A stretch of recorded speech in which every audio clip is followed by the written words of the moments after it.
Hi, welcome to The Passionate Spinner. I'm Tracy and today I'm coming to you with a reading update. So it is February now, it is the 7th, and I'm a few days late with my reading wrap-up for January, but I still wanted to film it. So I brought my trusty reading journal. In January, I read 8 books, I think. Pretty sure. Yes, it was 8 books. Let me check. I've written down all the important information. So 5 of those were paperbacks. 1 was an audiobook.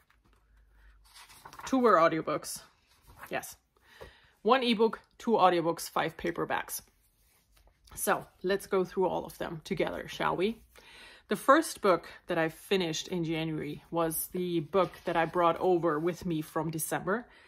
And it is this one here. It is My Lucky Night. It is a Christmas novella by Olivia Spring. And it was a nice one. It was okay. You know, it was nothing special, but it's a Christmas novella, you know. They're all schmaltzy in a way.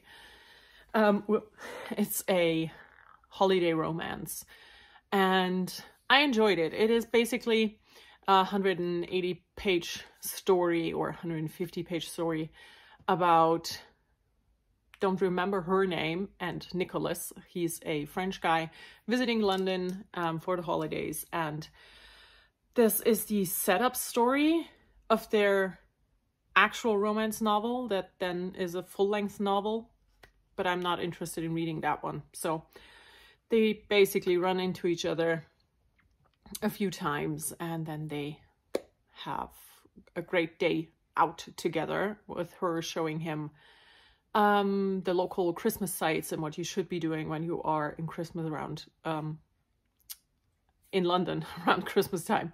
So yeah, it was a fun one, but you will survive if you do not read it. Then the next book I finished was another book that I brought over with me from last year. And it is this one here. It is called The Mystical Year. It is by Alison Davies. The tagline is Folklore, Magic and Nature.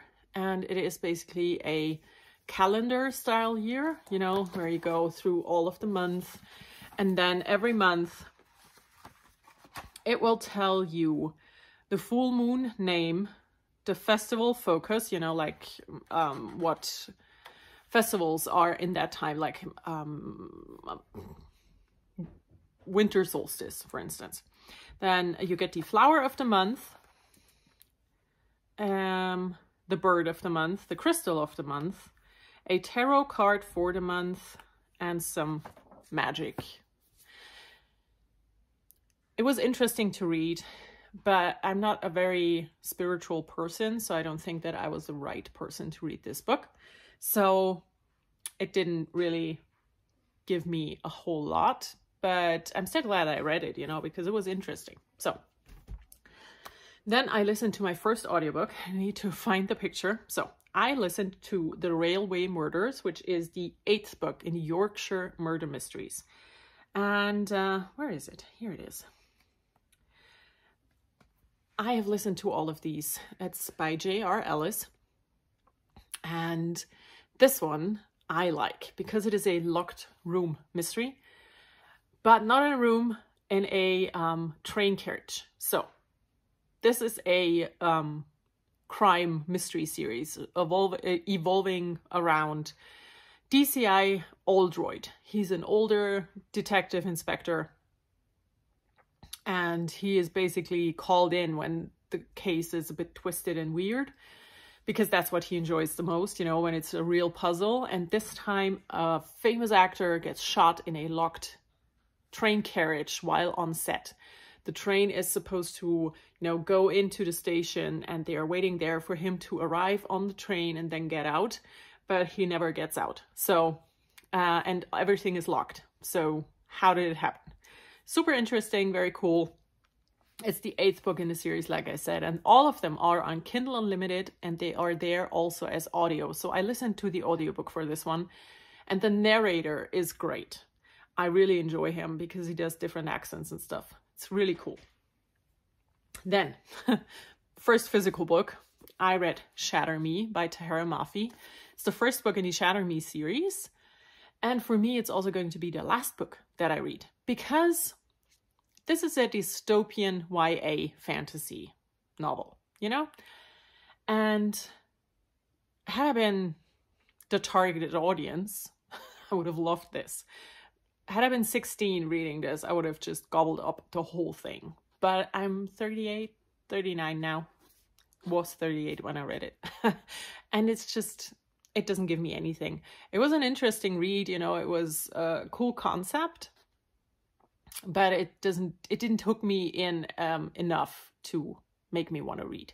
So like I said, this is a dystopian novel, and the main character is called Juliet, and she has like a, she calls it an affliction, a problem, a power, whatever, a curse, that when she touches people, she basically absorbs their life energy and they die. So there's an interesting premise, you know. But the thing that I didn't like about this book, Juliet is 17 and she has been in a prison-style insane asylum for a year, where she hasn't spoken to anyone, has not been around anyone. She hasn't touched anyone in her life, except for a few people. They realized very quickly it was very bad. And then when she was 14, she wanted to console a little boy whose mother was just a bitch, and he died. And that is like, okay, just throw the death of a child in there. Nice. I didn't like that. And so her brain is absolutely normal. You know, she doesn't have any, except for being afraid to touch people. She's okay after being in solitude for a year at age 17, after having accidentally killed a toddler. So I mean, how? First of all, how? And then we get told that she remembers the time before. So where were we? It's been a few hours since I had to stop the video, and I'm pretty sure I was talking about Shatter Me by Tahereh Mafi, and I was describing why I didn't like vibe with the book. I think the problem for me is that all the things that are happening are just too extreme for a teenager to deal with. And she's 17. She remembers the before, the normal world, how the re-establishment came in to, you know, rework a new order.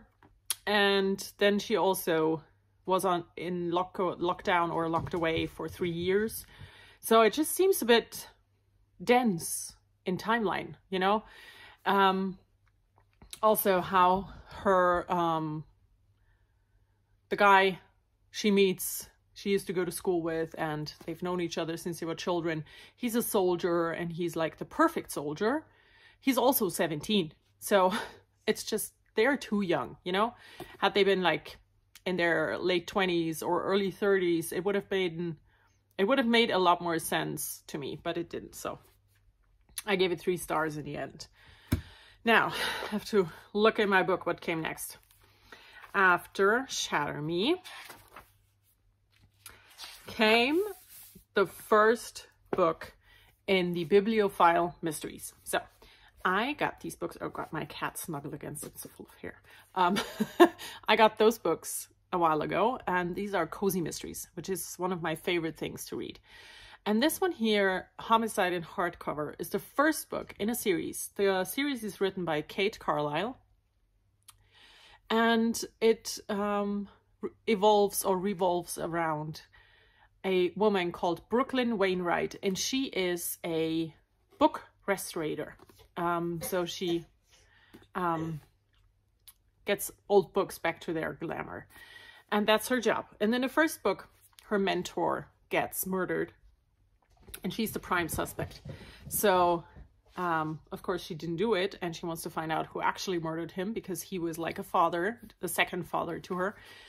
And she meets a security guy who is, you know, on the premises when the murder happens, and he is immediately, "You've got blood on your hands. It was you." And she was like, "Of course I have blood on my hands. I tried to save his life." So yeah, that's this book here. Really enjoyed it. I gave it 4 stars. And yeah, first one. The next one is an audiobook that I listened to. Now this one, I have to find the picture again. I was so well prepared for everything, you know? And then real life happened. So, the audiobook I listened to is called The Raven Spell. And the author is Luann G. Smith. And this was the best book of the month for me. So The Raven Spell is about 2 sisters. They're twin sisters. And they are called Mary and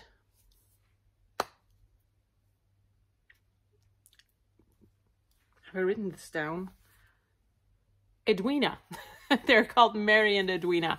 And they are witches. And they live in a, like, I would say like the 1910s is the time where they live in. Mary has a gift for extracting memories out of people who die. You know, in the moment where they die, she can extract their memories and condense them into small baubles. And she does that, and it's kind of her fascination. She's pulled towards that, so she volunteers at the hospital, which is, of course, a bit weird and a bit creepy. And Edwina is drawn towards precious things. So she finds a lot of precious stuff at the riverbank. And so the book starts where the 2 sisters are going for a walk at the riverbank in the morning. Before they open their shop, they have like a secondhand shop where they sell all of the things that Edwina finds. And they come across this guy who is, you know, very bad off. And Mary extracts his memories. And then they leave and alert the police that they found a body.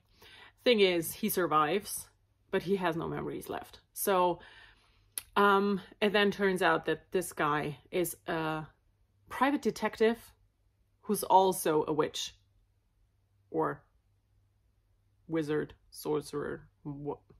He's magical. And he then finds them and is like, hey, since I met you, things are weird. And then Edwina feels so guilty about what her sister did that she wants to give him his memories back. But she chooses the wrong one out of all of the baubles that her sister has collected. And she doesn't wait for Mary to come back to ask her. She wants to help right now. So he gives him a false memory. And he then relives his murder, which wasn't his because, you know, wrong memory. But he finds out that the case that he was sent to do in London and this case are connected. And Edwina and him go on to find out what's happening. And I really like this one. It's the first one in a so far duology. I do not know if there will be more. I am listening to the second one right now. And I'm not sure yet. I like the first one a lot better so far. But I haven't finished the second one, so I'm not quite sure. Okay, the next book I read is If Books Could Kill, which is the second book in the Bibliophile Mysteries. So in book 2, let me see, because I read another one. I just need to find out which one that is. Ah, yeah. Okay, so book 2. Brooklyn travels to the Big Book Fair in Edinburgh. And while she's there, she goes on a ghost tour with a few of her friends, and they stumble across a body who's also one of their friends and her ex. So again, she is the main suspect. And because she's in Edinburgh, the security guard from book 1 is able to be there for her because he's British and he was on assignment in America. So that works out really well. And what I really enjoyed about this book specifically is that I've been to Edinburgh a few times, and you know, when she talks about how she walks up to the castle and how she walks down a Royal Mile or takes a stroll up Victoria Street, I know exactly where that is. The Grassmarket, all of those places, I've been there and I have it in my head. And that makes this book extra cool for me to read. And the first book and also the third book I'm going to talk about in a second, they take place in San Francisco, and I've been to San Francisco a few times as well. So I'm not as familiar with it because, you know, it's quite big, but I do have a bit of an understanding. So when she talks about going to Union Square and then walking through Chinatown, I know exactly where that is because I've been there. So that was very cool. So yeah, like I said, in this one, she's prime suspect again because the murder victim was murdered with one of her tools and it has her name engraved on it. So yeah. These are cozy mysteries. They're just fun reads, you know, and I really like the mystery aspect as well. So good one. And now on to the last book of January, book number 8, is The Lies That Bind, which is the third book in the Bibliophile Mysteries. This time, Brooklyn does workshops and classes at BABA, which is the Bay Area Book Arts Center. The Bay Area Book Arts Center. And again, dead body. This time it's the boss of the center who is kind of a bitch. You know, she's not very well liked by people who have to deal with her because she's very cutthroat, and if you do not do how I want you to do things, you will not work here or anywhere in the Bay Area ever again.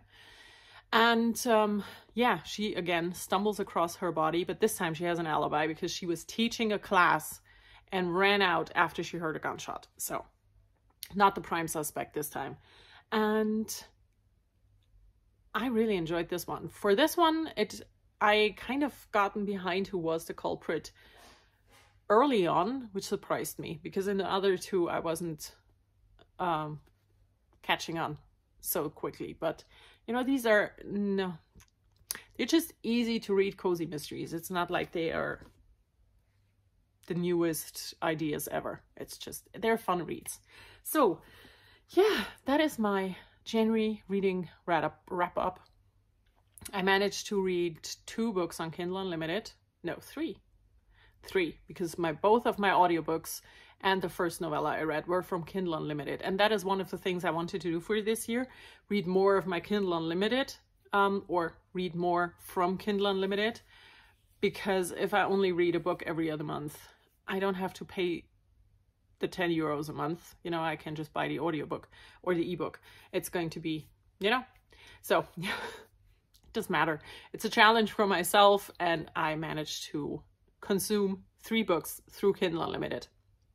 And the other ones were all actual books, you know, paperbacks and a hardback that I had in my physical shelves here, which also makes me very happy because that was one of the main things I want to do, is read the books that I actually own.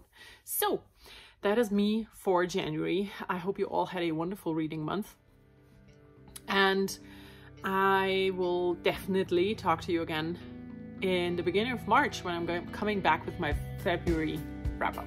So until then, happy reading and take care.